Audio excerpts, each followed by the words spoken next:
Hey everyone, Cody Hayes here, and I'd like to welcome you to part two as we look at the first portion of Christianity.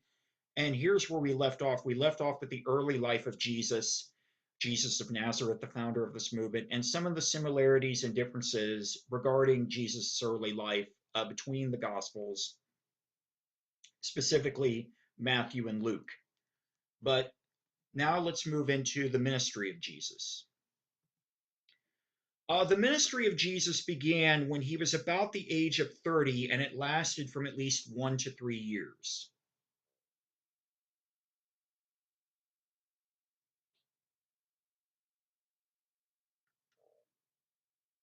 The Gospel of Luke mentions Jesus being about the age of 30 when his ministry started. So Jesus was probably in his late 20s, early 30s. Um, and his ministry lasted from at least 1 to 3 years. The church has essentially had Jesus's ministry, making a chronological, timeline, having Jesus's ministry last 3 years, but that comes specifically from the Gospel of John.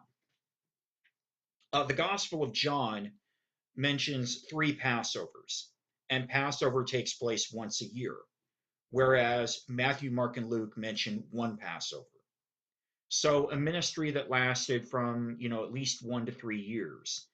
A short ministry, but a ministry that had, major impact as the teachings of Jesus literally changed the face of the entire Western world. Jesus' ministry was accompanied by miracle signs and wonders.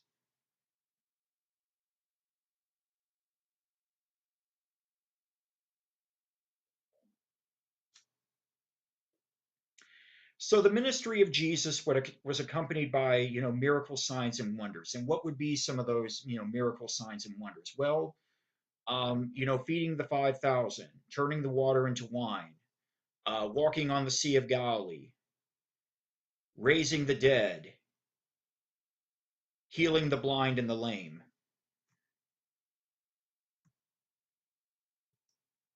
The synoptic gospels, which is a word that means similar, Matthew, Mark, and Luke, they portray Jesus as an apocalyptic prophet, while the Gospel of John portrays Jesus more as a teacher of wisdom.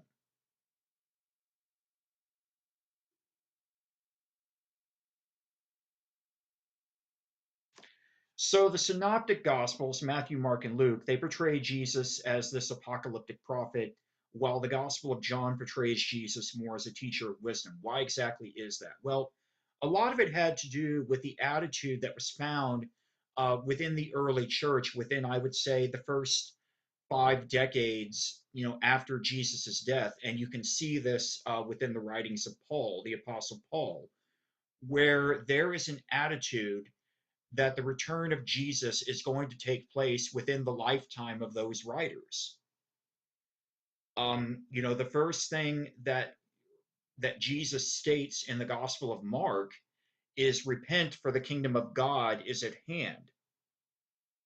But when you get past that point, within the 50 years after Jesus' death, and then move into near the end of the first century, that attitude begins to change. And in many respects, the attitude that Christians have today reflect it, which is a notion that we are going to be here much longer. So the Gospel of John, it shows Jesus more as the teacher of wisdom. And Jesus, he had disciples as part of his ministry, but he had an inner circle of 12 disciples that would later be called apostles. Apostle refers to witness. And of these 12, Peter was the most prominent.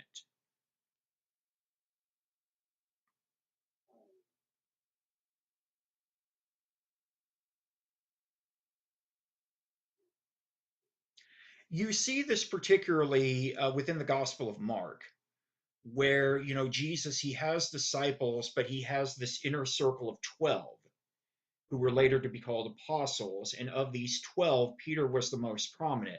And I have two passages here reflecting that from the Gospel of Matthew and from the Gospel of John. The one from Matthew is really in the historic sense, the historic part of Jesus' ministry. where the passage from John would be entirely in the realm of faith, as it's after Jesus' death and subsequent resurrection. So I'm going to read here the portion from the Gospel of Matthew. Now, when Jesus came into the district of Caesarea Philippi, he asked his disciples, "Who do people say that the Son of Man is?"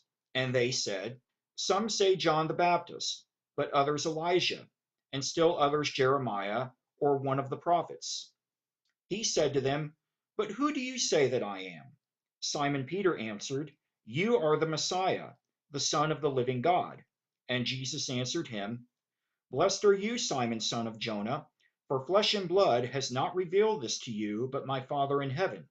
And I tell you, you are Peter, and on this rock I will build my church, and the gates of Hades will not prevail against it. I will give you the keys of the kingdom of heaven, and whatever you bind on earth will be bound in heaven, and whatever you loose on earth will be loosed in heaven." The word Peter is the masculine form of the Greek word for rock. Um, in the letter to the Galatians, Paul refers to Peter as Cephas, which is a transliteration of the Aramaic word Kepha, which means rock. And I might as well mention that Jesus and his early followers, they all spoke Aramaic. Aramaic is now a dead language. You could almost describe it as, I guess, kind of a form, maybe you could say, of Yiddish, even though that would be a later term, but essentially it's a Hebrew dialect. Um, the closest modern day language, I believe, to Aramaic would be Syrian. And the followers of Jesus, they consider him to be the Jewish Messiah or Christ.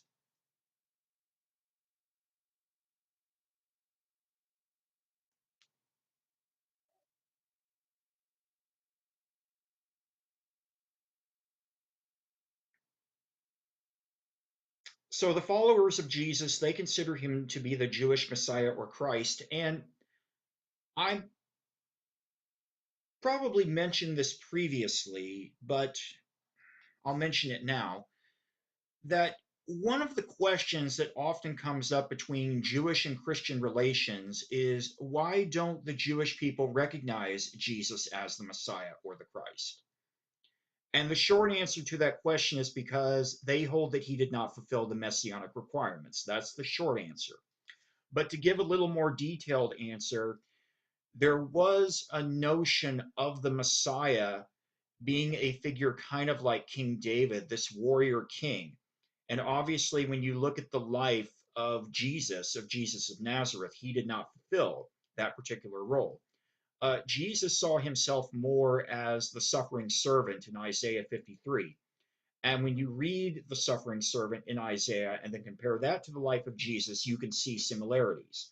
Um, there is, ironically, a statement within Judaism regarding the Messiah, and this would be among Jews that would still hold the notion of a Messiah. A lot of Jews today, contemporary Jews, have just disregarded the idea of a Messiah. But among those that would still maintain a notion of it, if essentially, someone comes up to you and states that we have found the Messiah, what you need to do first is to go out and plant a tree and then go meet the Messiah. And the underlying meaning behind that statement is that the chances are very good that the person claiming to be the Messiah is not the Messiah. So go out and plant a tree first, do something good. Now turning to the Passion, the Resurrection, and the Ascension. The ministry of Jesus ended when he was betrayed by a disciple, Judas Iscariot, and was crucified by Pontius Pilate during the reign of Tiberius Caesar.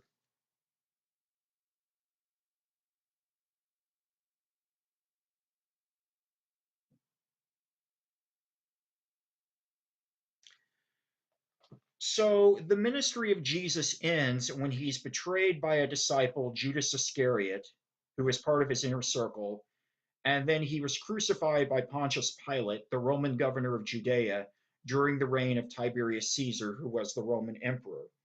Um, Judas Iscariot essentially betrays Jesus over to Jewish authorities, who then hand him over to Roman authorities, and it's the Romans who ultimately execute him. But a couple of questions have persisted from this.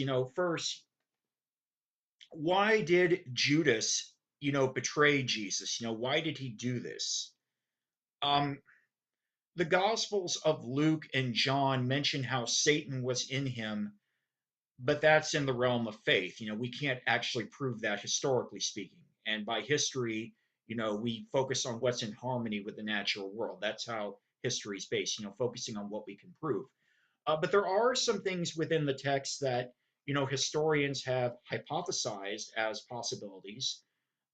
It's possible that perhaps Judas thought that Jesus's ministry just wasn't, meeting up to his standards of what he thought that the Messiah should do, and he ended up just disregarding Jesus in his ministry. Another possibility, the Gospel of John mentions how Judas was the treasurer, the person in charge of the money for the ministry of Jesus, and that he was also a thief. Well, being the money person, the accountant, you could say, and being a thief, those are in harmony with the natural world. People can do that. And so there are thoughts that maybe, you know, Judas betrayed Jesus for the purposes of money, but, he thought, Judas being, that Jesus would get out of this and there would really be no harm to him because Jesus in his ministry had a lot of close encounters with Jewish authorities and he always escaped. So maybe Judas thought, well, this is like another situation.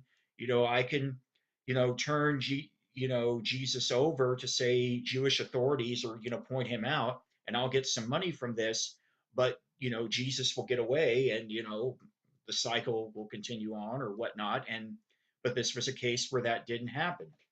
But another question that sometimes comes up is, what did Jesus, say or do which would cause Jewish or Roman authorities to want to have him executed. And of course, it was the Romans that ultimately did execute him. They had the authority to do so. Um, some have mentioned, Jesus proclaiming himself to be the Messiah. Well, lots of individuals have, claimed to be the Messiah both before and after Jesus. So that certainly would not do it from a Jewish perspective. And then there's the notion, well, Jesus calling himself the Son of God. Well, all of us could call ourselves the sons and daughters of God if we so wanted to. Um, that we're all God's children, so we could all call ourselves the sons and daughters of God. Jesus may use that term in a manner that the Jewish people might find to be a bit arrogant, but that alone certainly would not, warrant his execution. Well, then there's the notion, Jesus calling himself God incarnate. That would certainly do it, but it's very questionable if Jesus actually did refer to himself in that manner. And not all of Jesus's early followers held that view about him.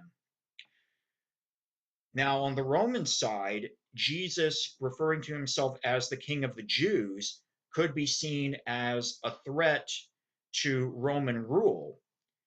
Uh, so that is a potential possibility. But, during the Passion narrative, when Pontius Pilate asked Jesus, "Are you the King of the Jews?" his response is, "You say so," which means he doesn't answer yes. He throws the question back to Pilate.